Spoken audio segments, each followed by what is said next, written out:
Back to the White House, Jackie Heinrich has some new information for us. Jackie. Yeah, I just went up to the press area to get an understanding of what we're watching. This is what I was told. The president has kicked Zelensky out of the White House. His delegation right now is telling him that he's got to go home. The president felt disrespected. Officials in the room felt that beyond the language barrier that we've heard some discussion about, Zelensky's body language, shrugging and eye rolling, was ungrateful, disrespectful, and the president feels that Zelensky is not ready for peace and he can come back when he's ready to talk about peace, but he's not in that position right now, and Zelensky is being told he's got to go. The lunch that they were... Man, I am not gonna lie to you. Trump is the man. People can hate on it all you want, but what better representation of a president could you have than somebody that's standing on business about the country? He's literally standing on business about the country. How can you be mad at that? Supposed to have is sitting right outside the hallway, and wow. the press staffers are going to be eating that lunch. This is really pretty incredible. We see the Jackie, SUV, hang on with us Zelensky's one moment. SUV. If you look to your left, you're going to see him. Let's watch. Mr. President, is the deal off? President Zelensky, can you tell us what happened?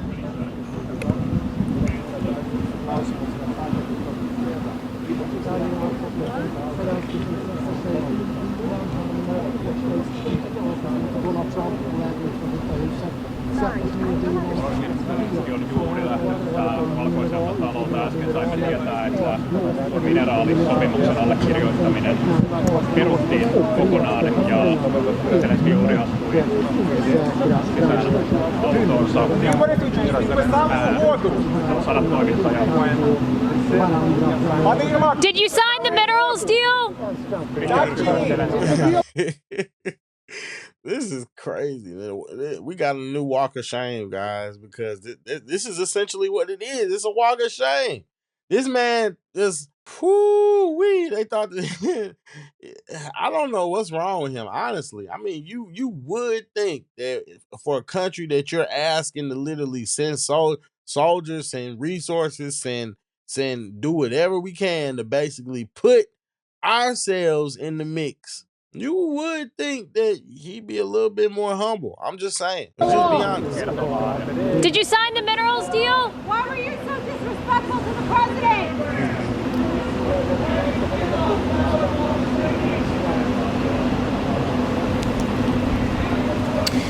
We may be watching the floor fall through this moment in international relations and diplomacy, or this might be the art of the deal. And we're not going to know for some time. Jackie, it appears that even going into this meeting that this relationship was not great. About a week ago, President Trump called Zelensky a dictator. He was asked about that yesterday with the British Prime Minister, and he said, "Did I say that?" Next question. As if he wanted to brush that off and make sure that things today went smoother. Well, Zelensky, we're told, was begging to stay and work this out. The Ukrainians were begging the president and the White House to continue talking. The president's having none of it. He felt that Zelensky's just not ready for peace, and this deal was not signed. There is no signing. There will be no joint press conference. The next time we're going to see the president is at departure. There he goes right behind me. Zelensky on his way out of the White House gate.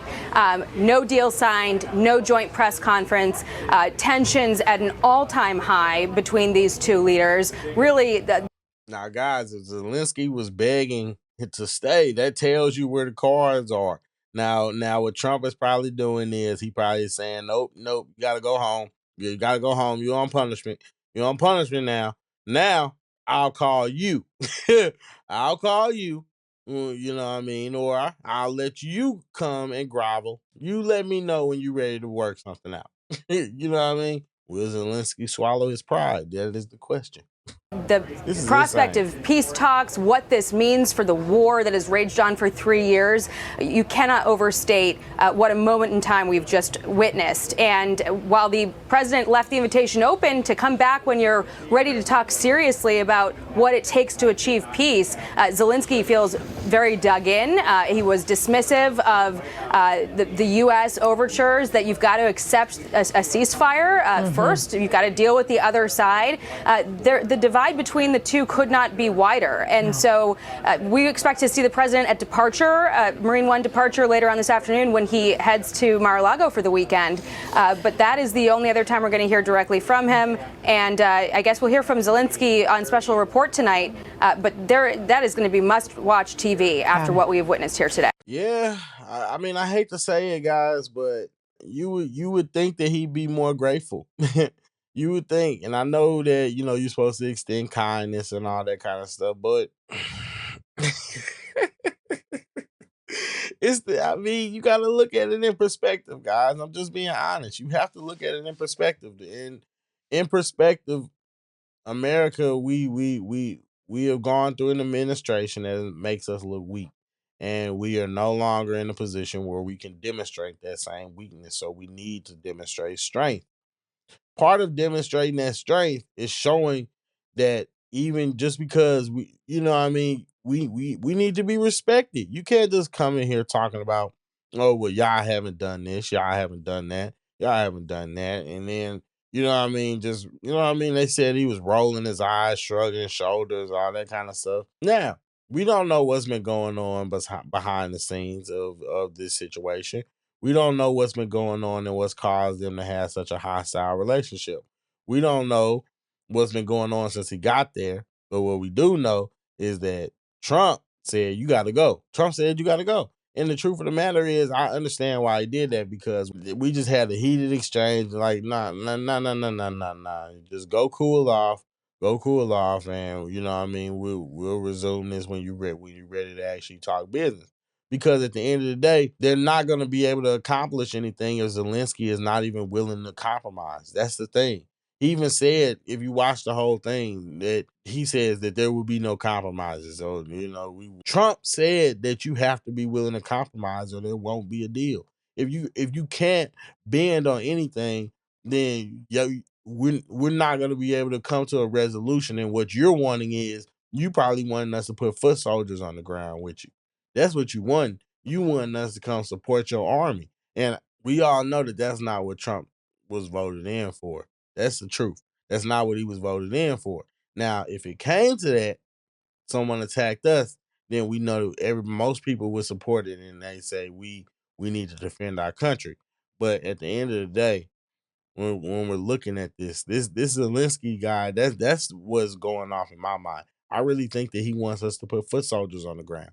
But with that being said, I don't think that that's the move. I think that for someone who is coming and asking Big Brother America to come and fight your battle for you, to come and resolve the situation, you do need to be willing to bend on some things. Like, nothing is perfect. There's no such thing as a deal where nobody is just dissatisfied at all. It doesn't exist. It doesn't exist.